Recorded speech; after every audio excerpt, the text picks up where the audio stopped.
Hello all. Accounting में आज हम देखते हैं इस वीडियो में कि गुड्स का मीनिंग क्या होता है। अकाउंटिंग में एक टर्म यूज होता है गुड्स। गुड्स का मतलब नॉर्मली हमें तो पता है, हम देखते हैं वर्ड्स गुड्स एंड सर्विसेज बोलते हैं, ठीक है। तो गुड्स का मतलब क्या होता है, ऐसी क्या चीजें हैं, ठीक है। और एक और वर्ड होता है कमोडिटी। कमोडिटी वर्ड इको में यूज होता है और कमोडिटी का मतलब होता है गुड्स एंड सर्विसेज दोनों, ठीक है। तो इकोनॉमिक्स में आपको मिलेगा वर्ड के कमोडिटीज, ठीक है। तो अकाउंटिंग में गुड्स का मीनिंग क्या होता है। अकाउंटिंग में गुड्स का मीनिंग होता है कि वो कमोडिटीज या वो आर्टिकल्स जिसमें कि बिजनेस डील करता है। डील करता है, समझते हो। डील करता है मतलब उसको हम खरीद के बेचते हैं, ठीक है। अगर मेरा स्टेशनरी का काम है तो स्टेशनरी मेरे लिए क्या है, मेरे लिए गुड्स है। क्यों? क्योंकि मैं स्टेशनरी को खरीद के बेचता हूँ, ठीक है। जैसे मेरा फर्नीचर का काम है, फर्नीचर मैं खरीद के बेचता हूँ, मेरा पर्पस ये है। तो फर्नीचर मेरे लिए क्या हो गया, गुड्स हो गया। यानी कि गुड्स वो सारी कमोडिटीज हैं या आर्टिकल्स हैं जिसमें एक बिजनेस डील करता है। तो डील करता है तो आपको समझ में ही आ गया।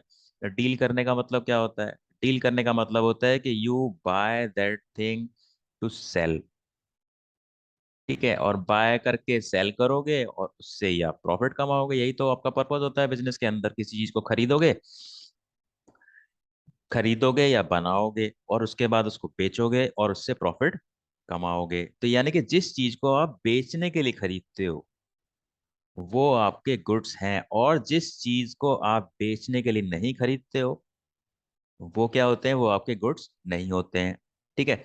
और गुड्स में एक और चीज है, आपने एक वीडियो में देखा होगा, करंट एसेट्स। करंट एसेट्स में एग्जांपल दिया था स्टॉक। तो गुड्स क्या है, गुड्स एक करंट एसेट है। तो जो गुड्स, सपोज हमने गुड्स खरीदे 10,000 के, ठीक है। 10,000 के गुड्स हमने परचेज किए और इसमें से 8,000 के गुड्स हमने बेच दिए।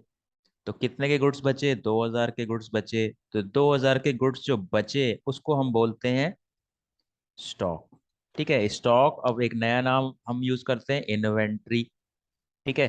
तो स्टॉक का मतलब क्या होता है, स्टॉक का मतलब होता है अनसोल्ड गुड्स। अनसोल्ड गुड्स या अनसोल्ड स्टॉक भी बोलते हैं इसको, ठीक है। तो वो स्टॉक जो आपने खरीदा था, और स्टॉक होता क्या है, जो हम बेचने के लिए खरीदते हैं। तो गुड्स से ही जो सामान बच जाता है खरीदने के बाद, और बेचने के बाद जो सामान बच जाता है उसी को हम बोलते हैं स्टॉक। और स्टॉक एक करंट एसेट होता है। तो गुड्स के क्या एग्जाम्पल होते हैं, देखो अलग अलग बिजनेस के लिए अलग अलग गुड्स होते हैं। तो कोई जो जो जिस चीज का बिजनेस करता है, जिस बिजनेस में डील करता है, जिस आइटम में डील करता है, वो उस बिजनेस के लिए स्टॉक है। तो फर्नीचर जो डीलर है उसका बिजनेस क्या है, किस चीज में डील करता है, वो फर्नीचर में डील करता है, टिम्बर में, वुड में, इन सब में डील करता है। तो ये सारी चीजें एक फर्नीचर डीलर के लिए क्या है, गुड्स हैं। मशीनरी का जो डीलर है उसके लिए क्या है, मशीनरी एक गुड्स है, ठीक है। यानी कि कोई अगर वॉशिंग मशीन का शोरूम है या फ्रिज का शोरूम है या टीवी का शोरूम है तो उनके लिए ये सब चीजें क्या है, गुड्स हैं, क्योंकि ये सब चीजें वो बेचने के लिए खरीद रहे हैं। और कोई कंप्यूटर का डीलर है, कंप्यूटर खरीद के बेचता है तो उसके लिए कंप्यूटर, प्रिंटर, लैपटॉप, ये सब गुड्स हैं। और कोई व्हीकल कोई व्हीकल का डीलर है, उसके लिए व्हीकल गुड्स है। तो अकाउंटिंग में गुड्स का मतलब क्या होता है, गुड्स का मतलब वो आर्टिकल्स या फिर वो कमोडिटीज जिसको आप बेचने के लिए खरीदते हो, ठीक है। और जो गुड्स बच जाते हैं, जो बिकते नहीं है, उन्हीं को हम स्टॉक बोलते हैं। यानी कि स्टॉक कहाँ से क्रिएट होगा, स्टॉक गुड्स से ही क्रिएट होता है, ठीक है। This was the definition of goods and that is it for this video. Thank you.